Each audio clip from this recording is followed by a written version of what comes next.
to Cognitia Podcast. Hello everyone and welcome back to the Cognitia Podcast. Every week we get together to talk about the latest happenings, bust some myths, discuss new concepts, and a lot more from the world of digital emerging technologies. From cloud computing to DevOps, containers to ChatGPT, and project management to IT service management, we cover a little bit of everything week after week to inspire our listeners to learn something new, sharpen their skills, and move ahead in their careers. Japanese manga and anime have a huge following around the world. One of the longest running anime, One Piece, has over 1,122 episodes, 5 OVAs, 14 TV specials, and 15 movies, and it is still ongoing, so there is more coming. The oldest manga, Shoujo Jinbutsu Giga, is said to have been created sometime between the 12th and 13th centuries, while the oldest surviving anime, Namakura Gatana, was released in 1917. So, for centuries now, manga and anime have had a crazy fan following globally. In recent times, however, there is one problem that is plaguing the Japanese manga and anime industry, and that is piracy. Piracy is not a new issue. It has been around for as long as art has been around. The fight between original and copies is as old as time itself. In a way, when art like Japanese manga and anime get pirated, the creative minds, artists, and teams behind creating them do not get their due.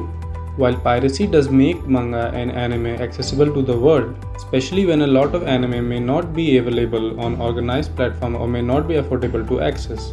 But it is also important to understand that piracy costs the manga and anime industry billions of dollars of lost revenue every year. So, the people who create these magical words for their fans do not get their due from the popularity.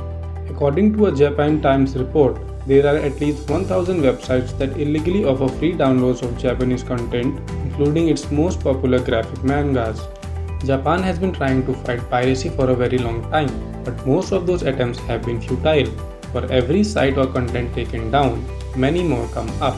Recent reports released by Google have shared that companies like Toei Animation and Viz Media have requested Google to delist millions of URLs from the search results. Manually reporting every such piracy site is practically impossible and extremely inefficient. Companies and individuals that hold the copyright for anime and manga spend significantly large sums to manually detect the pirated content that gets posted online. But humans cannot keep up with the speed and magnitude at which pirated content gets posted. But now, Japan's Agency for Cultural Affairs plans to spend approximately 300 million yen, equivalent to about $2 million for developing an AI-powered piracy detection system to help combat piracy. The AI system is being designed to automatically detect websites that post pirated content while also facilitating the entire removal process for copyright holders, curbing piracy and nipping it in the bud.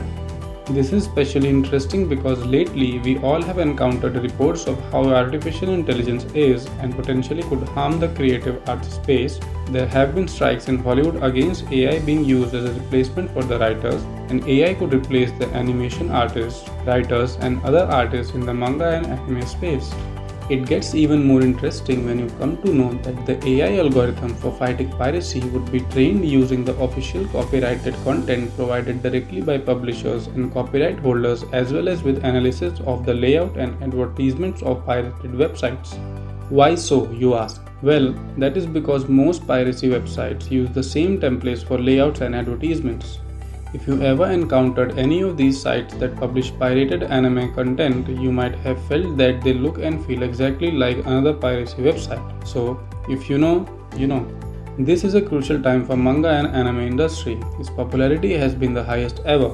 Across many territories of the world, anime is now becoming mainstream. It's the Comic Con season here in India. So walk into any Comic Con and you will know exactly what we mean.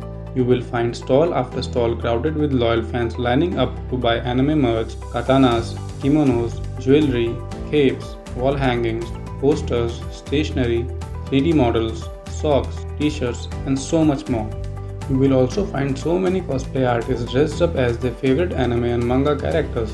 And this is just India. A similar story is unfolding across a multitude of countries globally.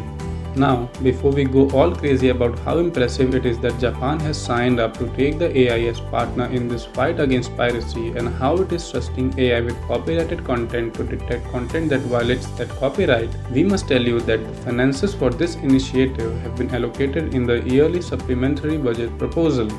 This means that it will take some time until the plans to begin the development of the piracy detection tool are approved and kick off. The inspiration for this initiative comes from nearby South Korea. In 2023, South Korea's Ministry of Science and ICT announced that it would build an AI tool to combat piracy. There is a popular pirate streaming site called Nunu TV which has been a huge pain for the South Korean entertainment industry. The government agencies worked actively with Korean broadcasters and internet service providers to keep blocking Nunu TV once a week, then twice a week, then once every day. However, Nunu TV kept coming back using different domain names. Eventually, the site administrator got fed up with having to pay outrageous costs of bandwidth and shut the site down in April 2023. But the battle did not end there. Fans of the piracy site created a brand new version of the site with no association with the original one and resurrected the piracy battle. Around the world, a large part of piracy detection operations are carried out manually. For something that grows exponentially and has been compared to a hydra quite literally, manual work in piracy detection comes with one very big limitation. Manpower cannot keep up with the speed at which piracy grows. There is one thing that all of us must realize. To create any show, movie, comic book or any art, a lot of people put in countless hours of sweat and effort. Additionally, creative pursuits are not everybody's cup of tea. They need skills and talent that are rare to come by and are valuable.